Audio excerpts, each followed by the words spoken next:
नमस्ते स्टूडेंट्स, सैनिक स्कूल के यूट्यूब चैनल पर आपका स्वागत है। पिछले वीडियो में हमने पोलन कीट क्या होता है इसके बारे में लिया है। आज अपना टॉपिक है नर युग्मकोद्भिद का परिवर्धन।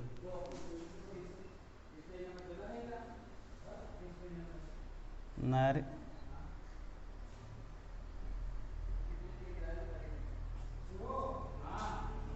युग्मकोद्भिद का परिवर्धन।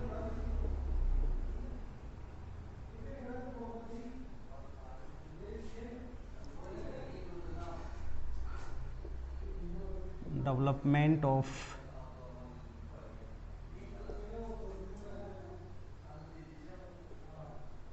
Male gametophyte.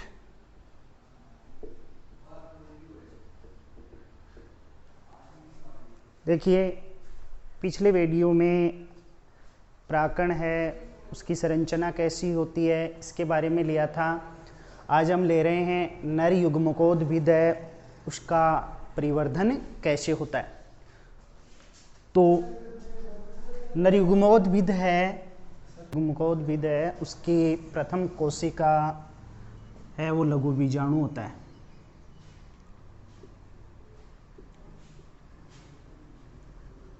लघु बीजाणु की हम बात करें कि ये चतुष्क से अलग होने के बाद में सघन जीवद्रव्य युक्त बड़े केंद्रक युक्त हो जाती है। अब आगे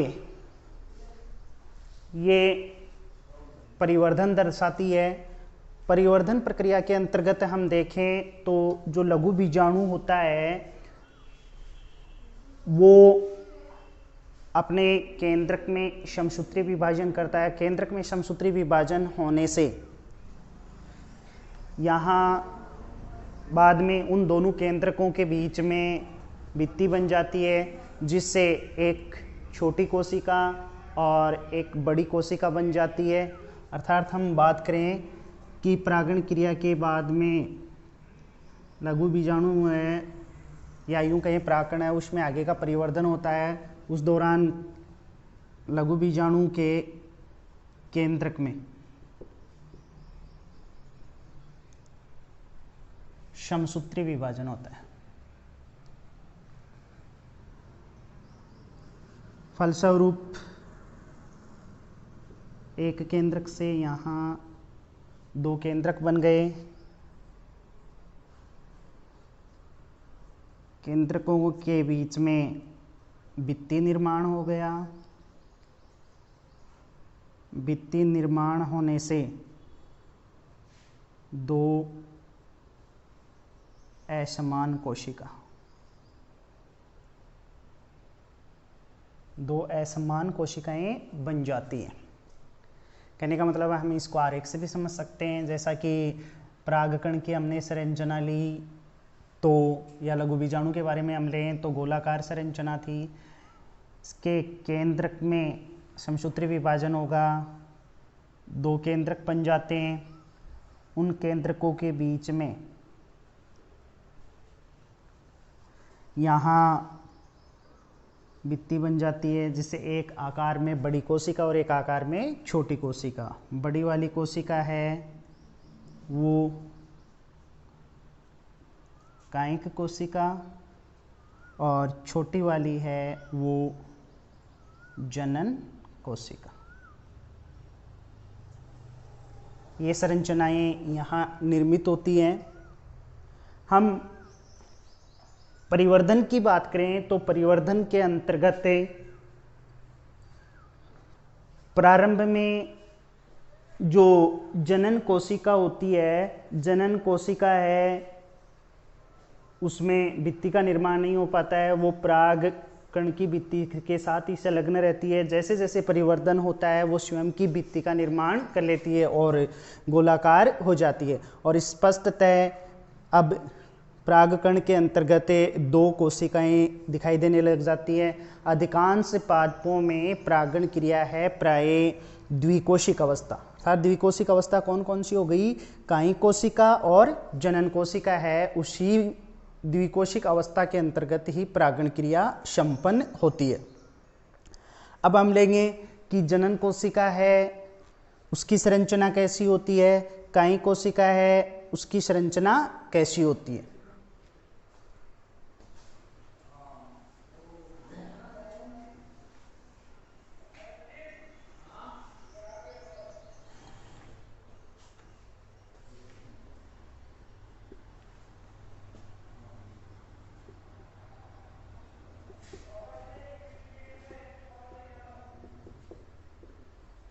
कायिक कोशिका एवं जनन कोशिका की संरचना।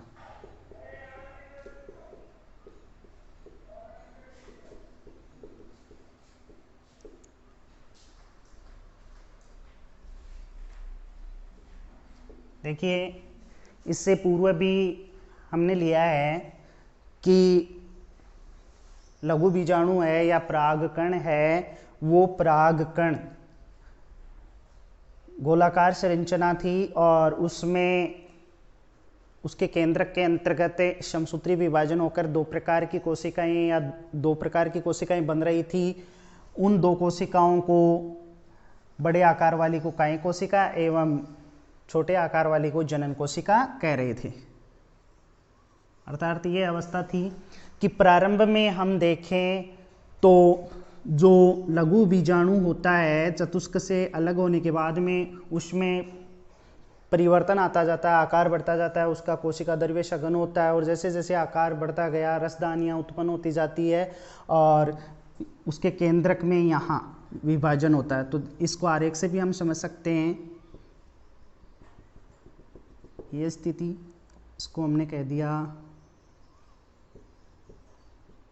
लघु बीजाणु जो अगुणित गोलाकार संरचना होती है। आगे के परिवर्धन में हम देखें आकार बढ़ता जाएगा और सघन जीवद्रव्य युक्त और रसदानियों की उपस्थिति।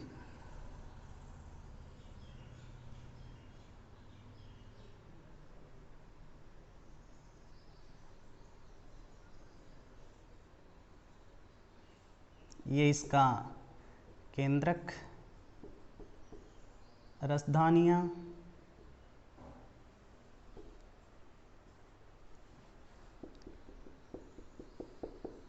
और ये इसका जीवद्रव्य। आगे और हम बात करें परिवर्धन में तो देखिए इसका केंद्रक है वो विभाजित हो जाता है, अर्थात ये स्थिति आ गई।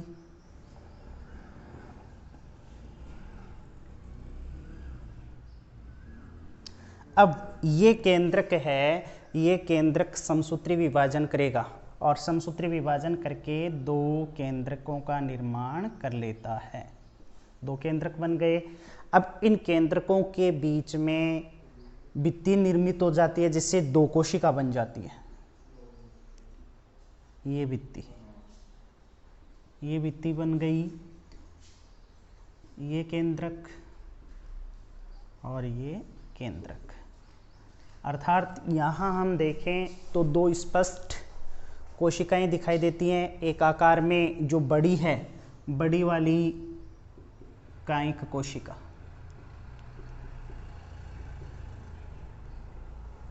छोटे आकार वाली है वो जनन कोशिका।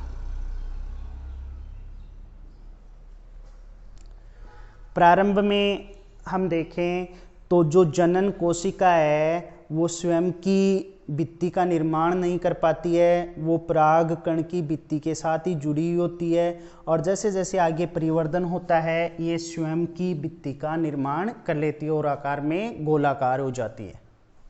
यानी कि ये स्थिति आ जाती है।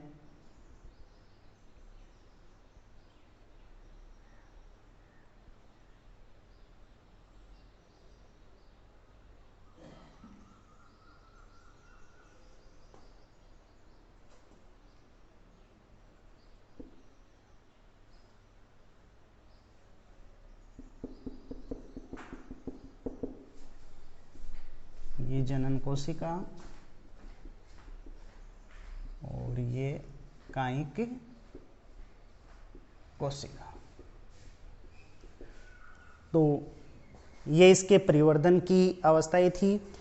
हम चित्र को देखकर भी ये स्पष्ट कर सकते हैं कि परिवर्धन के दौरान यहाँ दो स्पष्ट कोशिकाएं बन रही थी, एक कायिक कोशिका और एक जनन कोशिका। अब कायिक कोशिका है, उसके लक्षण क्या हैं, जनन कोशिका क्या है, इसके लक्षण क्या हैं, इसके बारे में लेते हैं। तो जैसे ही लघु बीजाणु का आगे परिवर्धन होता है तो परिवर्धन होने से दो कोशिकाएं निर्मित होती हैं, एक कायिक कोशिका और एक जनन कोशिका।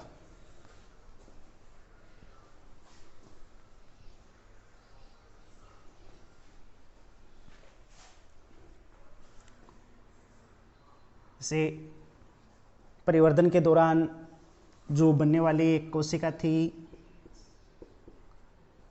कायिक कोशिका।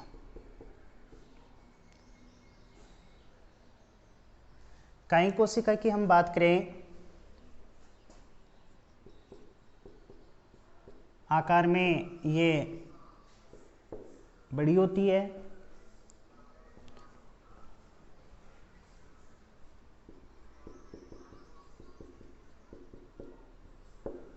कोशिकांग हैं,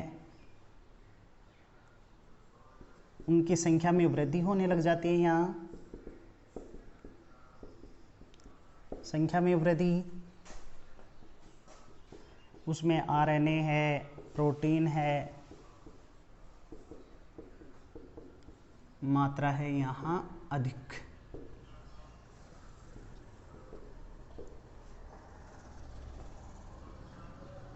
केंद्रक है, केंद्रक में यहाँ वाली के अंतर्गत केंद्रिका नहीं पाई जाती है, यानी कि केंद्रिका अनुपस्थित होती है। कुछ वाले वैज्ञानिकों का यह भी मानना है कि यहाँ जब परागकणों का अंकुरण होता है तो अंतःचोल के द्वारा इसी भाग से परागनलिका का निर्माण होता है, परंतु इस बात की अभी सुनिश्चितता स्थापित नहीं की गई है। तो ये तो थी कायिक कोशिका। दूसरी जो लघु बीजाणु के परिवर्धन के दौरान कोशिका निर्मित होती है जिसको जनन कोशिका कहते हैं, जनन कोशिका। इस वाली कोशिका की हम बात करें, प्रारंभ में जब ये निर्मित होती है तो उस दौरान स्वयं की भित्ति का निर्माण नहीं कर पाती है और परागकण की भित्ति के साथ ही जुड़ी हुई होती है। बाद में जैसे जैसे इसका आगे परिवर्धन होता है, यानी कि प्रारंभ में ये लेंस के आकार की होती है और जैसे जैसे इसका आगे परिवर्धन होता है उसके बाद में स्वयं की भित्ति निर्मित कर लेती है और गोलाकार हो जाती है। तो ये वाली देखिए आकार में छोटी, प्रारंभ में लेंस नुमा, बाद में ये मसूराकार कृमि रूपी होने लग जाती है। इसका कृमि रूप में होना इस कोशिका को परागनलिका के अंतर्गत गति करवाने में सहायता करता, आगे गमन करने में सहायता करता है। तो ये आकार में जो छोटी वाली कोशिका थी जिसको हम जनन कोशिका कह रहे थे। तो परिवर्धन के अंतर्गत हम बात करें कि लघु बीजाणु है, उसमें परिवर्धन के दौरान दो कोशिकाएं निर्मित हो जाती हैं, एक कायिक कोशिका कहलाती है और दूसरी वाली जनन कोशिका कहलाती है। तो अधिकांश पादपों में हम देखें परागण क्रिया है वो द्विकोशिक अवस्था में होती है।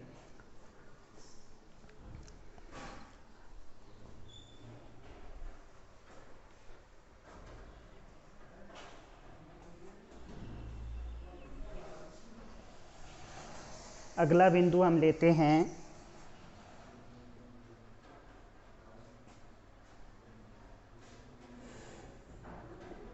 नर युग्मक निर्माण।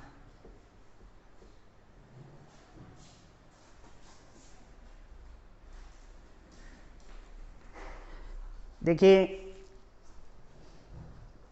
जस्ट इससे पहले अपन ने लिया है कि लघु बीजाणु है उससे परिवर्धन होने से दो कोशिकाएं निर्मित हो रही थी, एक जनन कोशिका और एक कायिक कोशिका। तो यहाँ नरयुग्मक है, उनका निर्माण है जनन कोशिका का जो केंद्रक होता है, उस जनन कोशिका के केंद्रक में समसूत्री विभाजन होता है, उससे जो दो केंद्रक बनते हैं वो ही नरयुग्मक की भांति व्यवहार करते हैं। तो यहाँ हम बात करें कि कुछ वाले पौधे ऐसे भी होते हैं या कुछ आवर्तबीजी ऐसे हैं जिनमें इन युग्मकों का निर्माण है वो परागण क्रिया से पहले ही होने लग जाता है। कुछ वाले ऐसे होते हैं कि उनमें युग्मकों का निर्माण है वो परागनलिका के अंतर्गत आगे गमन करने की क्रिया के दौरान होता है। तो यहाँ हम बात करें नरयुग्मक है, उसके निर्माण की प्रक्रिया की हम बात करें तो देखिए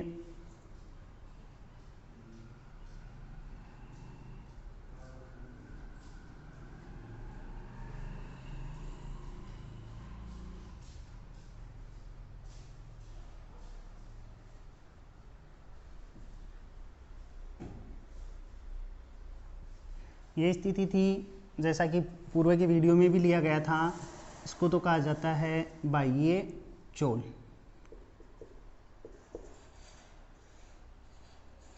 ये अंतःचोल और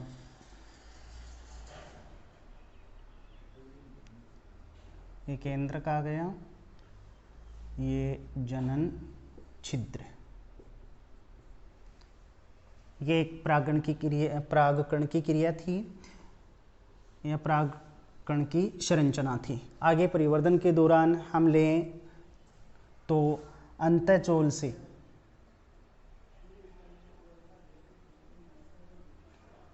जनन छिद्र द्वारा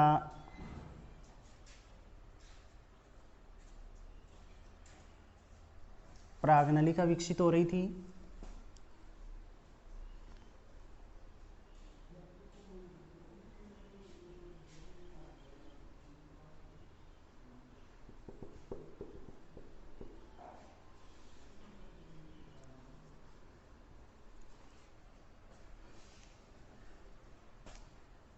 यानी कि इनको तो कहा जा रहा था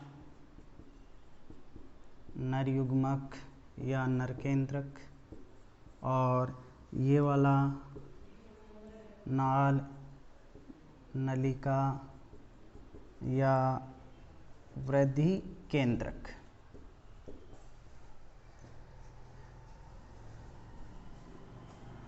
परागनलिका है आगे और विकसित होती जाती है।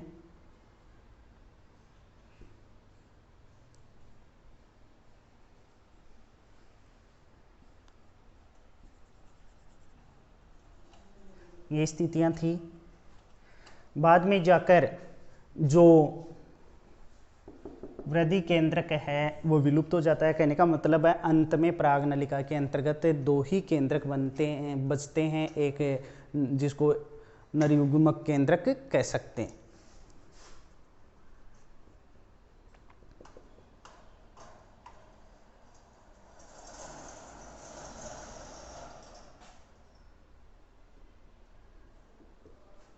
ये परागकणों के अंकुरण की अवस्थाएं थी।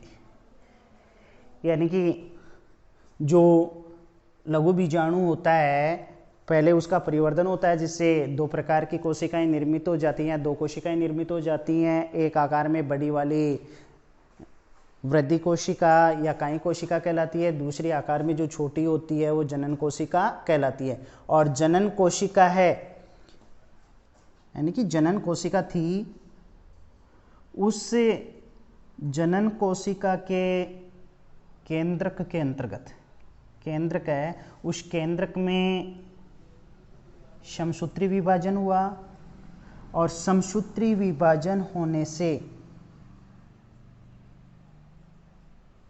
दो केंद्रक बने। ये दो केंद्रक हैं वो ही नरयुग्मक कहलाते हैं, जो बाद में अंकुरित होकर युग्मोद्भिद का निर्माण करते हैं। तो ये प्रक्रिया थी। तो ये तो हमने लिया कि कैसे नरयुग्मक बनते हैं, कैसे उनकी संरचना है।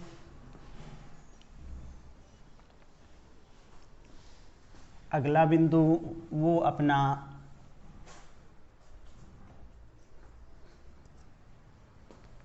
है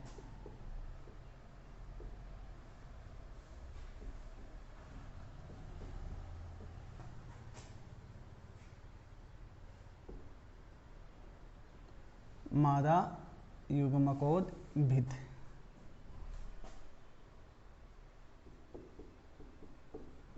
का परिवर्तन, यानी कि इससे पूर्व हम जो ले रहे थे वो तो था नर युग्मकोद्भिद, उनकी संरचना है, उसका परिवर्तन है। अब जो ले रहे हैं वो मादा युग्मकोद्भिद है, उसकी संरचना कैसी होती है, उसका परिवर्तन कैसे होता है। देखिए हम बात करें, जैसा कि इस टॉपिक के प्रारंभिक के वीडियो में हमने लिया था कि जो पुष्प होता है या आवर्तबीजी पादप है उसमें लैंगिक जननांग पुष्प था, और पुष्प में भी हम बात करें कि मादा जो जननांग होता है वो जायांग कहलाता है। यानी कि जो आवर्तबीजी पादप हैं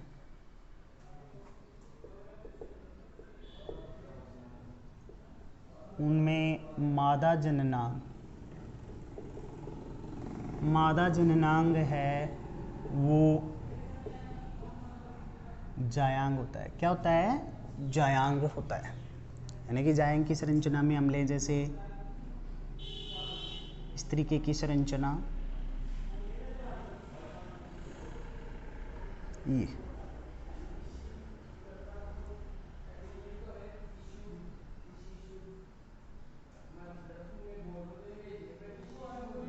ये थी। इसमें ये वाला पार्ट है वृत्तिकाग्र, ये वृत्तिका, और फूला हुआ आधारी भाग है ये अंडाशय। और अंडाशय है उसमें हम बात करें कि बीजांड, इसके अंतर्गत क्या हो गया? बीजांड। ये स्थितियां थी। तो यहाँ हम बात करें जो जायांग होता है उसकी इकाई यहाँ अंडप थी। अंडप है संख्या में अलग अलग हो सकते हैं, जैसे एक हो तो एक अंडपी, दो तो द्विअंडपी, और ज़्यादा हो तो बहुअंडपी। अब यदि ये अंडप अलग अलग हों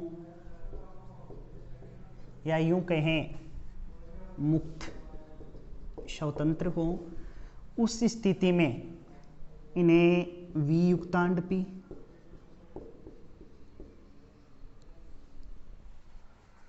और यदि ये जुड़े हों, कहने का मतलब संयुक्त हों, तब इन्हें संयुक्तांडपी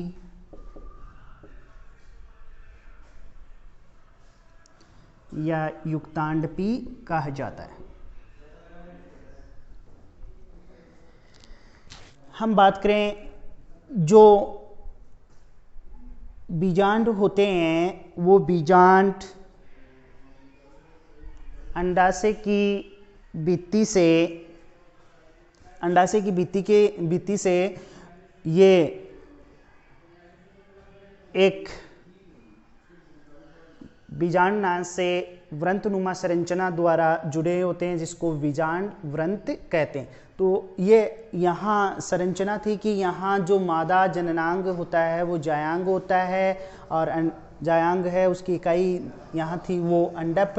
अंडप स्वतंत्र भी हो सकते हैं, संयुक्त भी हो सकते हैं। तो ये संरचना थी। इसके बाद में यहाँ हम लेते हैं बीजांड, या बीजांड को गुरु बीजाणुधानी भी कहते हैं।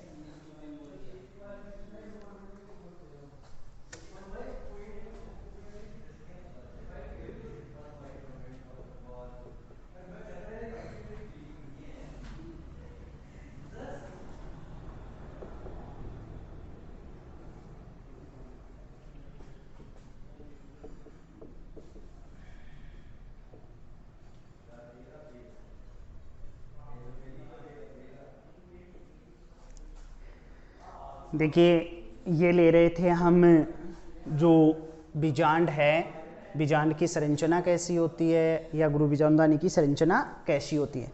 तो इसके बारे में हम लें, जो बीजांड होता है गोलाकार, अंडाकार या फ्लास्क नुमा संरचना होती है, और यहीं से फिर जो मादा युग्मोद्भिद होता है उसका विकास होता है। तो इसमें हम लें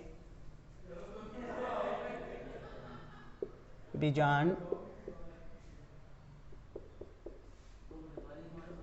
गोलाकार या अंडाकार, फ्लास्क नुमा संरचना। इसका हम डायग्राम ले तो देखिए,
बीजांडाना से जिस व्रंतनुमा संरचना के द्वारा जुड़ा हुआ होता है वो संरचना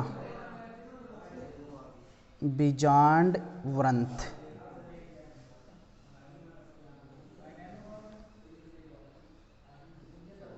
ये नाभिक हो गया, कुछ उभरा हुआ भाग है वो राफे, बीजांड के ऊपर जो आवरण पाए जा रहे हैं उनको अध्यावरण। तो ये बाह्य अध्यावरण हो गया,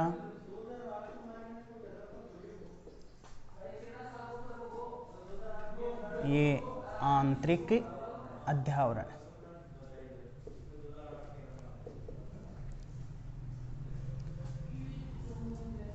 मृदुतक कोशिकाओं से बना हुआ भाग है वो बीजांड काय, बीजांड काय।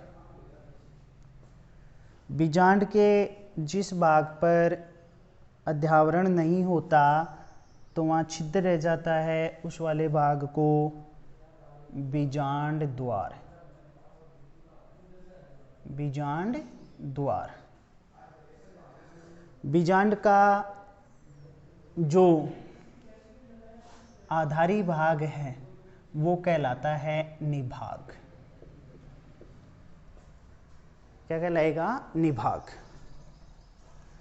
बीजांड द्वार की ओर उपस्थित भाग है, जैसा कि चित्र में डिनोट किया जा रहा है, ये वाला भाग है वो भ्रूण कोश, भ्रूण कोश। हम बात करें बीजांड द्वार की ओर, बीजांड द्वार की ओर 3 कोशिकाओं का समूह होता है, उस 3 कोशिकाओं के समूह को अंड समुच्चय, अंड समुच्चय। इसकी जो सबसे बड़ी कोशिका होती है वो अंड कोशिका, और साथ में पार्श्व में 2 कोशिकाएं पाई जा रही हैं, उनको क्षय कोशिकाएं। ऐसे ही निभाग छोर की ओर 3 कोशिकाओं का समूह होता है, उसको प्रतिव्यासित या प्रतिध्रुवी कोशिका, प्रतिध्रुवी कोशिकाएं कहते हैं। सबसे बड़ी जो कोशिका होती है बीजांड की, वो वाली कोशिका केंद्रीय कोशिका। केंद्रीय कोशिका है, उसमें 2 केंद्रक पाए जाते हैं जिन्हें ध्रुवीय केंद्रक कहते हैं, जो बाद में संयुक्त होकर द्वितीयक केंद्रक का निर्माण करते हैं। तो ये एक प्रारूपिक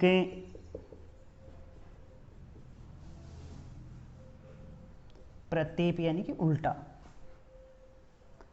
प्रतीप बीजांड है, उसकी संरचना थी। इसमें हम भाग लें तो देखिए बीजांड में कौन कौन सी संरचनाएं थी। हम लें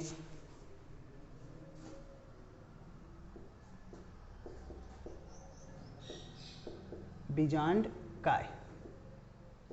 बीजांड काय की हम बात करें मृदुतक कोशिकाओं से, मृदुतकीय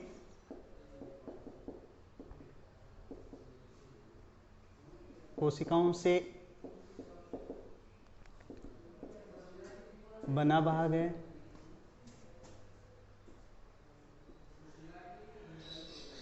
ये वाला पार्ट है मृदुतक कोशिकाओं से बना होता है, जिसको बीजांड काय कहते हैं। फिर बीजांड है, उस पर आवरण पाए भी जा सकते हैं, नहीं भी पाए जाते हैं। तो अगर आवरण है बीजांड के ऊपर तो उन आवरणों को यहाँ अध्यावरण कहते हैं। यदि आवरणों की संख्या 1 हो तो उसको एक अध्यावरणीय, 2 हो तो द्वि अध्यावरणीय बीजांड,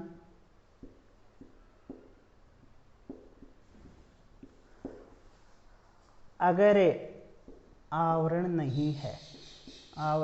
नहीं है उस स्थिति में वो बीजांड अध्यावरणहीन कहलाता है। यानी कि आवरण नहीं पाया जा रहा तब उस बीजांड को अध्यावरणहीन कहते हैं। जैसा कि हम लें, अपन ने जो प्रारूपिक प्रतीप बीजांड लिया है उसमें हमने 2 आवरण दिखाए, बाहर वाला बाह्य अध्यावरण और अंदर वाला आंतरिक अध्यावरण। इसलिए ये बीजांड है वो द्वि अध्यावरणीय, चित्र वाला है वो द्वि अध्यावरणीय। फिर हम बात करें बीजांड है, उसमें एक संरचना आती है बीजांड द्वार। यानी कि बीजांड का वह भाग जिस पर आवरण नहीं पाया जा रहा है, अध्यावरण नहीं पाया जा रहा है, तो उस वाले स्थान को बीजांड द्वार, जैसा इसमें हम देखें तो यहाँ अध्यावरण नहीं है, अध्यावरण की अनुपस्थिति है इस वाले क्षेत्र में, इसलिए इसको क्या कहा जा रहा है, बीजांड द्वार। कहने का मतलब यहाँ अध्यावरण है वो अनुपस्थित होता है। फिर हम बात करें निभाग। निभाग की हम बात करें, ये बीजांड का आधारी भाग होता है। चित्र में हम देखें तो ये तो उल्टा बनाया हुआ है, प्रतीक उल्टा बीजांड है, बाकी इसको देखें तो निभाग है वो नीचे की ओर, यानी कि आधारी भाग होता है। फिर हम बात करें जो बीजांड द्वार है, बीजांड द्वार की ओर 3 कोशिकाओं का समूह पाया जाता है।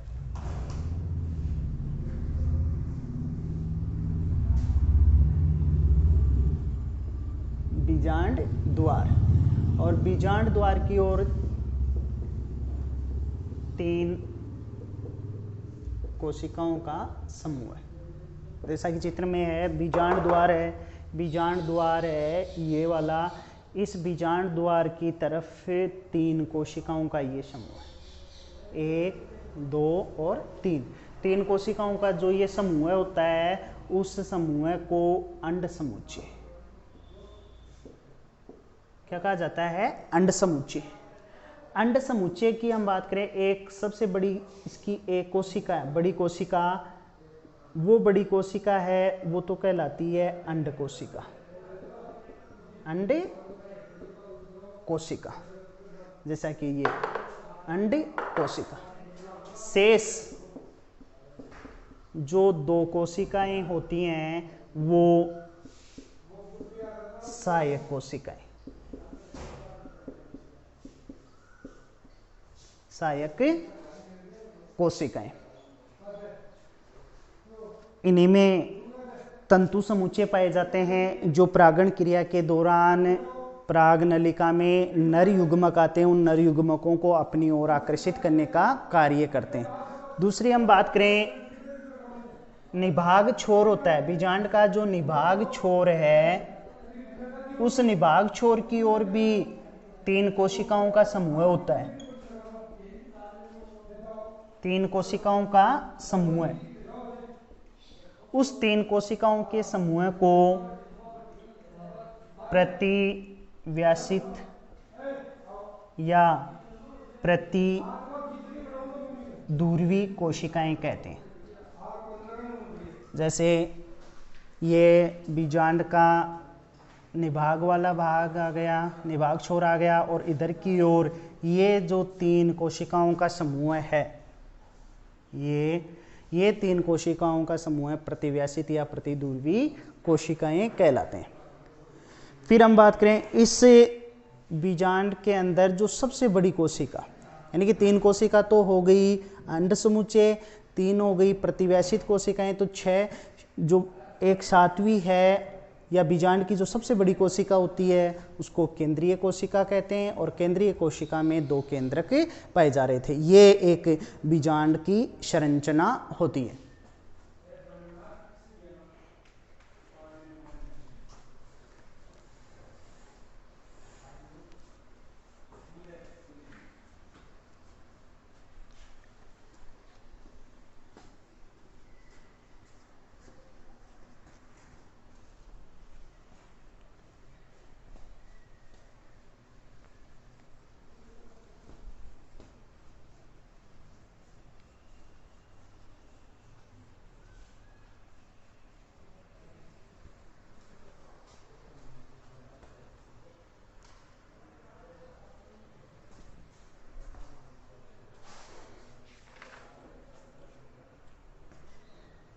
इसके बाद में अगला जो टॉपिक है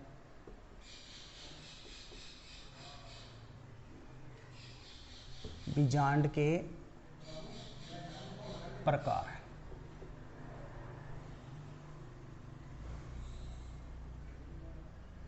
बीजांड के प्रकार, तो बीजांड के प्रकार के बारे में हम लें तो जो बीजांड वृंत होता है, निभाग होता है, उसकी सापेक्ष स्थिति कैसी है, उस सापेक्ष स्थिति के आधार पर है वो बीजांड हैं 6 प्रकार के होते हैं। यानी किसकी आधार पर?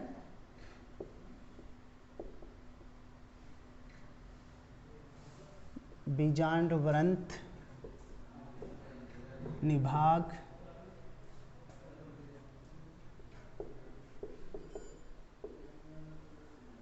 सापेक्ष स्थिति के आधार पर।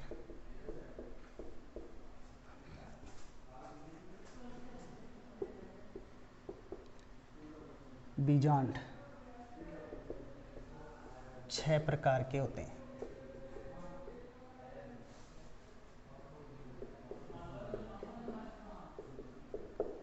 छह प्रकार के होते हैं। जैसे इसमें लें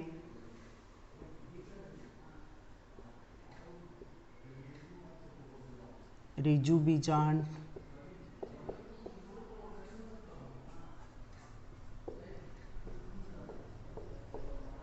प्रतीप बीजांड,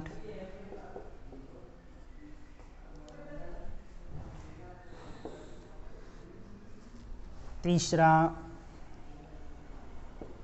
अर्ध प्रतीप बीजांड,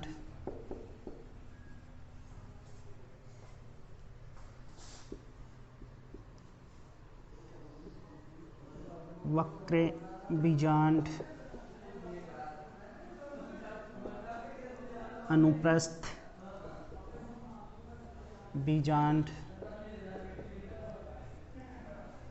और कुंडलित बीजांड।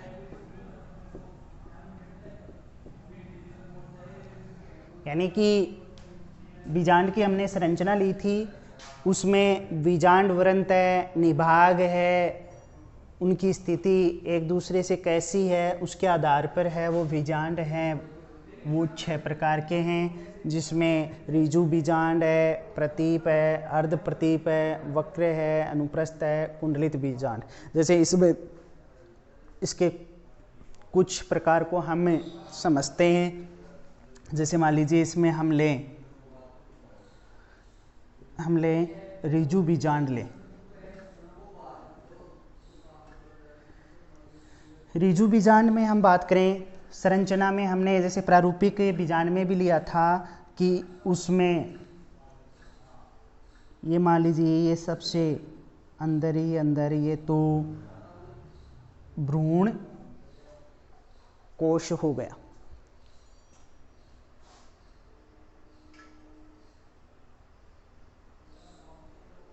ये अध्यावरण आ गए,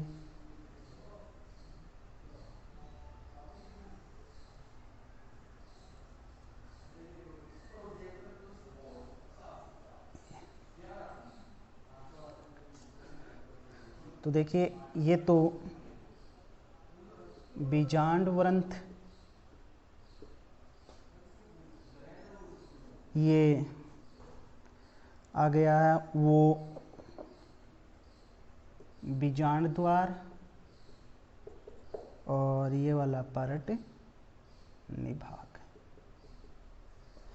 कहने का मतलब है जो ऋजु बीजांड होता है वो उदग्र होता है, यानी कि सीधा होता है।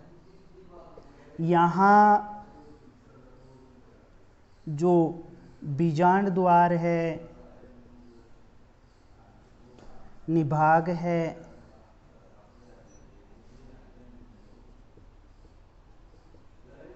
बीजांड वृंत है, वो एक सीधी रेखा में होते हैं, यानी कि एक सीधी रेखा में होते हैं। बीजांड द्वार, निभाग और बीजांड वृंत, इसलिए इसको सीधा बीजांड भी कहते हैं, या उदग्र होता है इसको ऋजु बीजांड भी कहा जाता है।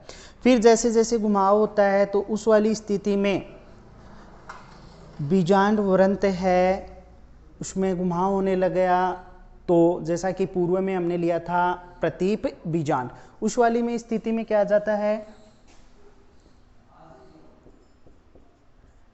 प्रतीप बीजांड की हम बात करें तो ये स्थिति आती है।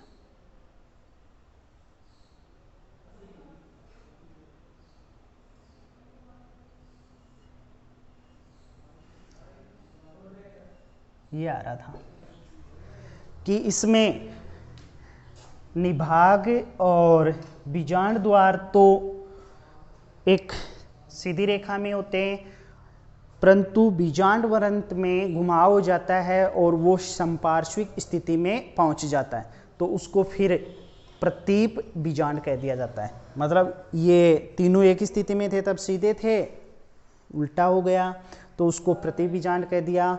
आवर्त बीजी पादपों में अधिकांश कुलों में जो सर्वाधिक पाया जाता है वो प्रतीप बीजांड होता है। फिर इन दोनों के मध्य की स्थिति आ जाए, मध्य की आ जाए तो उसको अर्ध प्रतीप बीजांड कह दिया जाता है। धीरे धीरे घुमाव होता जाए तो उस स्थिति में फिर उसका प्रभाव है वो भ्रूण कोश है उस पर भी पड़ता जाता है।